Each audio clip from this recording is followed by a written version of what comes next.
Welcome back to the 11th part of debugging at scale, where "it works on my machine" is never a valid excuse. I have a backpack with the slogan, "it works on my machine." It's amusing, but it's also a cop-out. All too often, we force users to prove bugs before we're willing to investigate them. We need to understand and chase the issue, wherever it takes us. Notice that this assumes the bug is consistent. The approach to solving bugs of this type is a two-pronged approach. First, we want to try to replicate the environment where the problem is happening. Maybe it's something specific to their machine. The alternative is to use the user's machine. Sometimes that means remote debugging, but more often than not, it means using logs from them, asking them to try some things for us, and those kind of approaches. A few years ago, I was working on replicating a bug reported by a user. The bug wasn't reproducing at all, despite all my attempts to replicate JVM version, OS, networking connections, etc.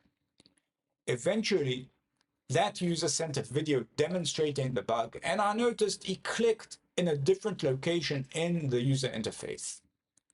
So, when you're looking at an issue, sometimes the remote element is really user behavior. We need to isolate user behavior as much as possible.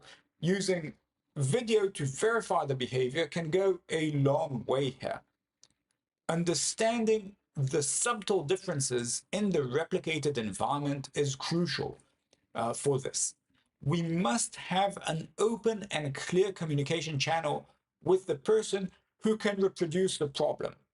This isn't always the case. Sometimes the user reporting the problem is working with the support department.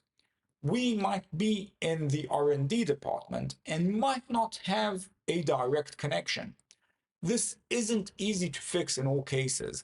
It's sometimes hard. A customer might be upset because things aren't working and might be communicating badly.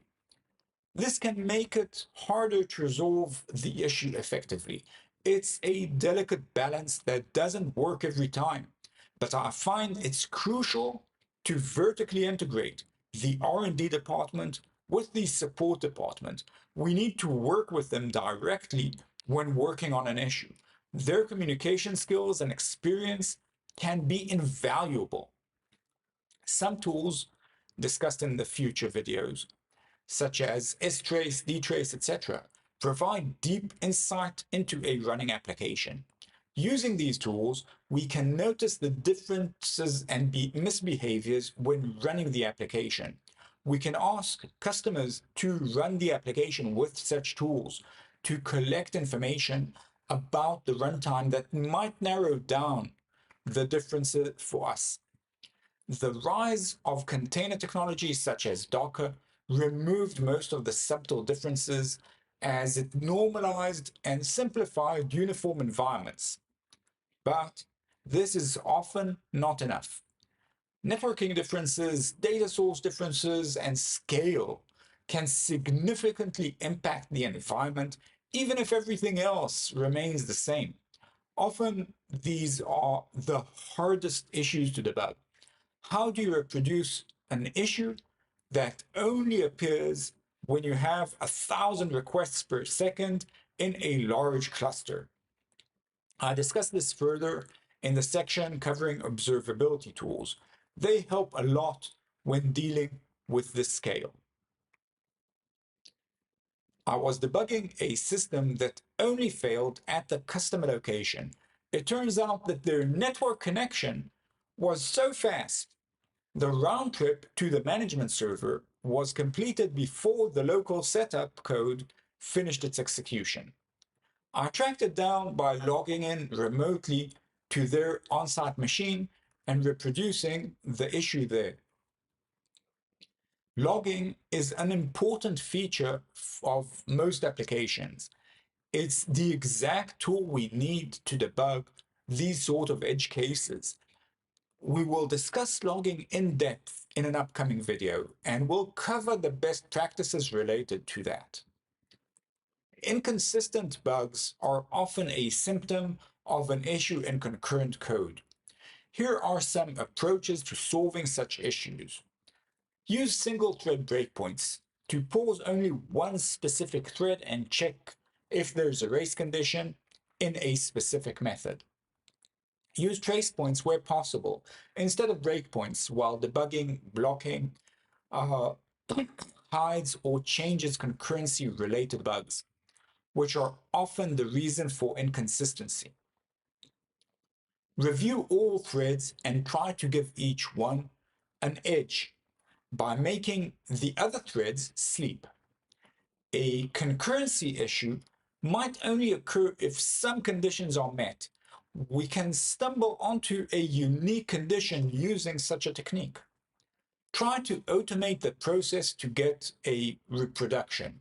When running into issues like this, we often create a loop that runs the test case hundreds or even thousands of times. We do that with logging and try to find the problem within the logs.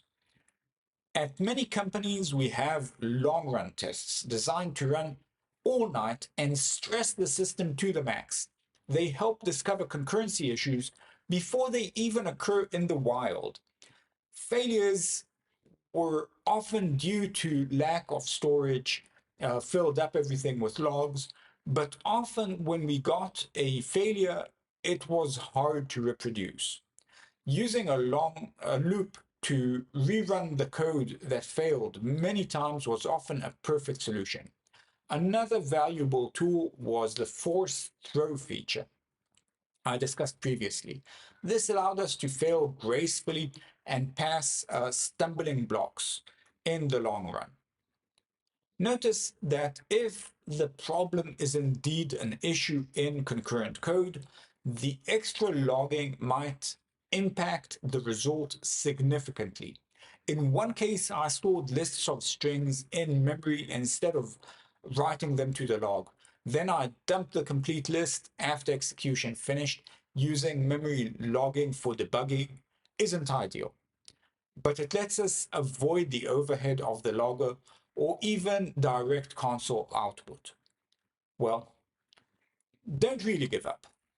Only give up on the ability to reproduce the issue consistently on your machine. We might end up spending all our time chasing the ideal case of reproducing them.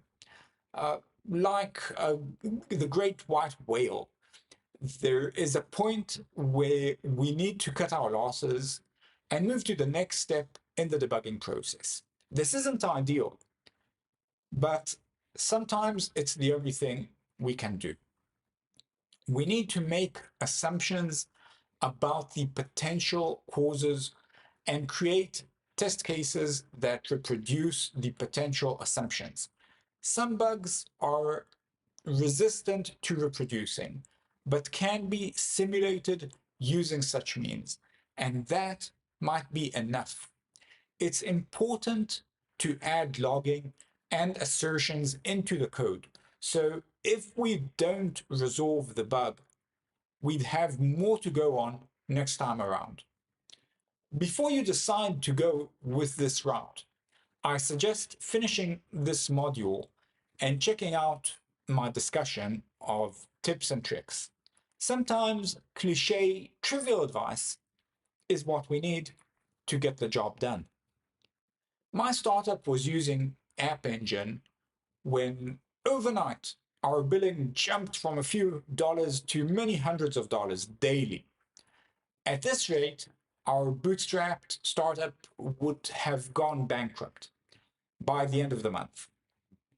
Unfortunately, App Engine had no usable production debugging capabilities at the time. Adding logging would have made billing even higher. We made educated guesses and fixed everything we could. To this day, we don't know the specific bug or if this was our fault. We solved the billing problem by brute force.